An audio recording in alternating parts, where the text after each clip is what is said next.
Long queues are common at the clinic run by MSF in the hepatology department at Phnom Penh Hospital, with the team seeing as many as 100 patients a day. As the only facility in Cambodia delivering free screening and treatment for hepatitis C, patients come from all over the country to consult. ខ្ញុំជិះតាក់ស៊ីមកនឹងប្រើរយៈពេល3ម៉ោងកន្លះបានមកដល់ភ្នំពេញដល់បេនឡានខ្ញុំជិះម៉ូតូឌុប This man found out he was infected with the hepatitis C virus over 10 years ago. The disease has progressed to such an extent he's had to stop working.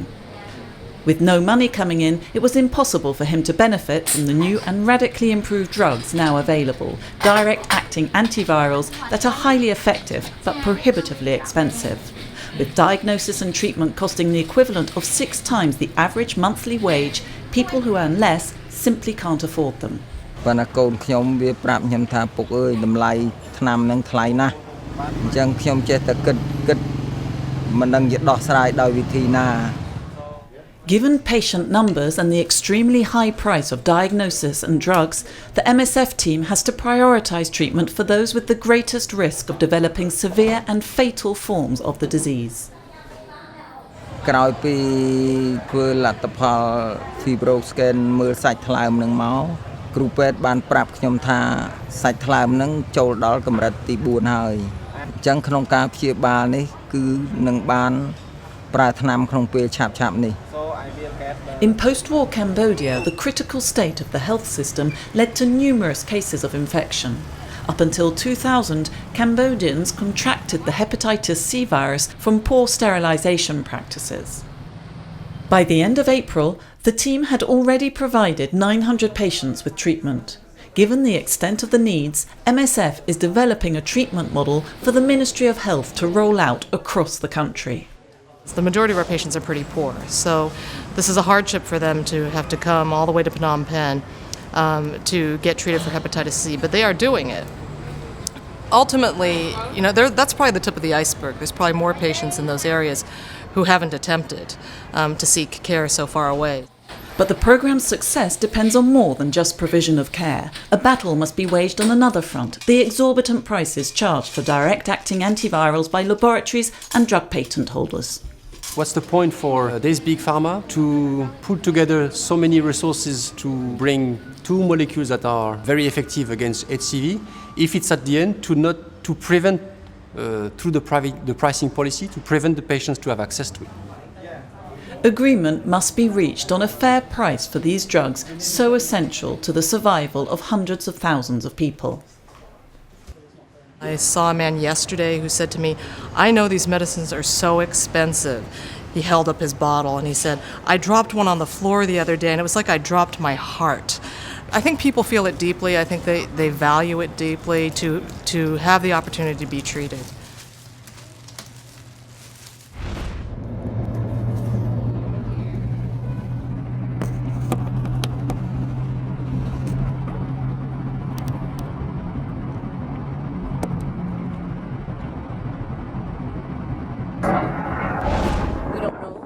These scenes were filmed in Mosul late March, early April, while the Iraqi forces were carrying out airstrikes. The attacks caused numerous victims, many of them civilians. MSF set up this advanced medical post to provide treatment to the wounded brought in from the front line just a few kilometres away before referring them to its hospitals to the south of the city. And the idea there is that you stabilise the patient, make sure that they're safe for the 40-minute to 1-hour transfer, and then hopefully you do a good enough job that they can make it to the hospital and have a chance to survive. During April, the fighting became less fierce and the team treated considerably fewer casualties. MSF shut down its last advanced medical post when the front line moved. But that doesn't mean hostilities have ceased. The front line has shifted, but its hospitals admitted yet more casualties in early May. Meanwhile, with those who can still fleeing the city, the displaced persons camps south of Mosul are becoming bigger and bigger.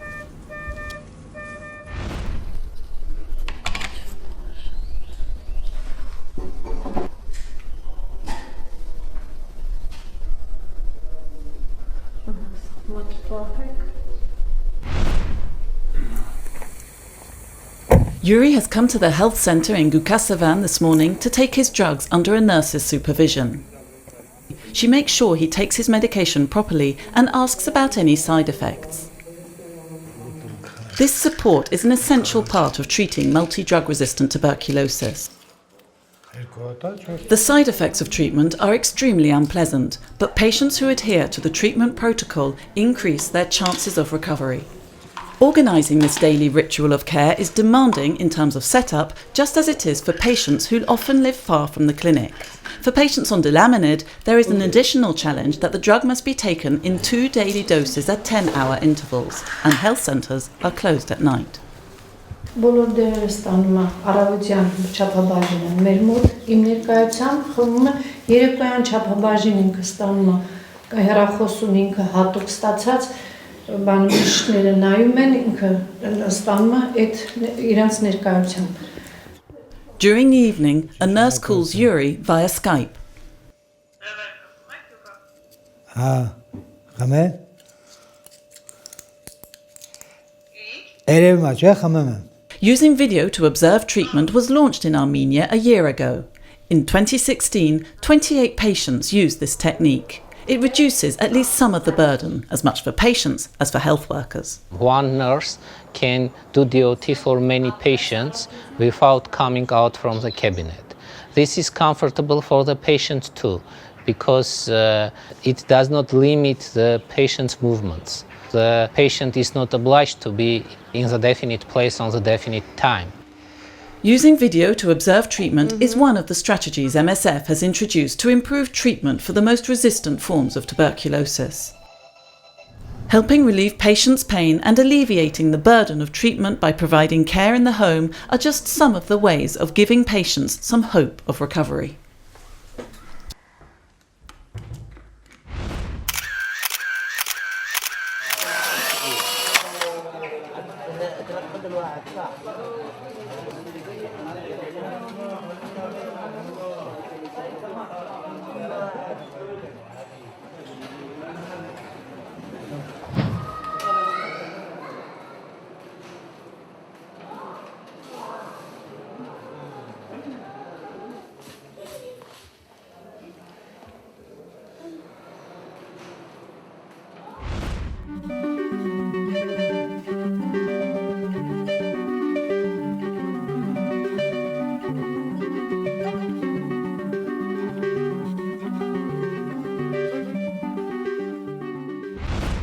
In administrative jargon, an unaccompanied minor is a foreign, under 18-year-old child not in the care of a responsible adult, father, mother, or close relative. In France, child welfare services have a legal obligation to protect these children. The same regulations apply nationwide, but depending on the region, they receive very different treatment. What does the law say? Upon entering French territory, anyone claiming to be an unaccompanied minor must be provided protection, shelter, and if necessary, medical care. Their unaccompanied minor status must be assessed within 5 and 13 days maximum. During this period also, they are to be provided accommodation and protection. All unaccompanied minors legally recognised as such remain under the care of the state until the legal age of majority. Paris is one of the regions in France with the most unaccompanied minors. In 2016, 2,005 were assessed by Child Protection Services. The system is overstretched, and contrary to what the law provides, the youngsters, traumatised after long and dangerous journeys, have no safe place where they can get some respite, recuperate, access healthcare, and obtain information on their rights. Some are even denied the possibility of having their request examined properly. In the humanitarian centre set up by the authorities, an initial 15-minute interview can be all it takes for the DEMI, the evaluation unit for unaccompanied minors, to reject their application.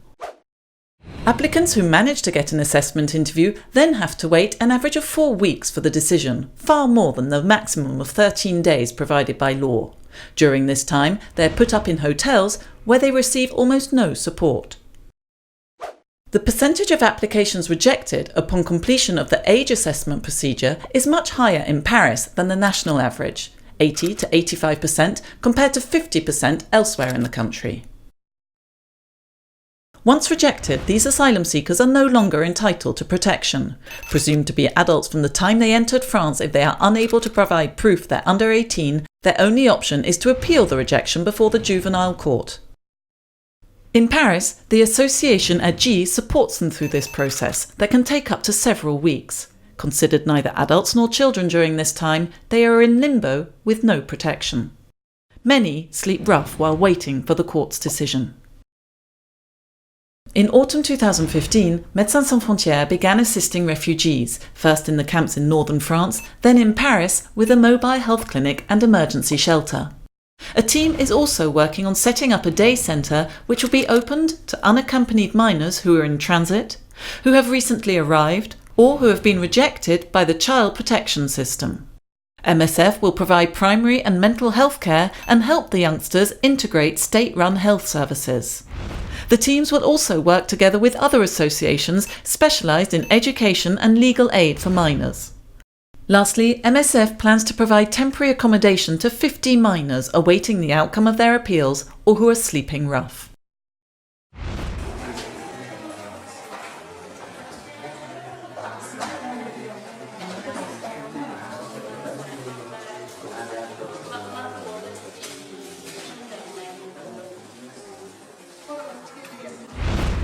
I am used to these kind of pathologies. I come from a country that we have the same challenges regarding the pathologies we observe. The difference is that the resources are different. So yeah, sometimes can be frustrating that you know how could be the outcome of a patient in another setting. The mortality in Homa Bay County is still very, very high. Because the patients are coming late. We don't have all the resources to decrease the mortality.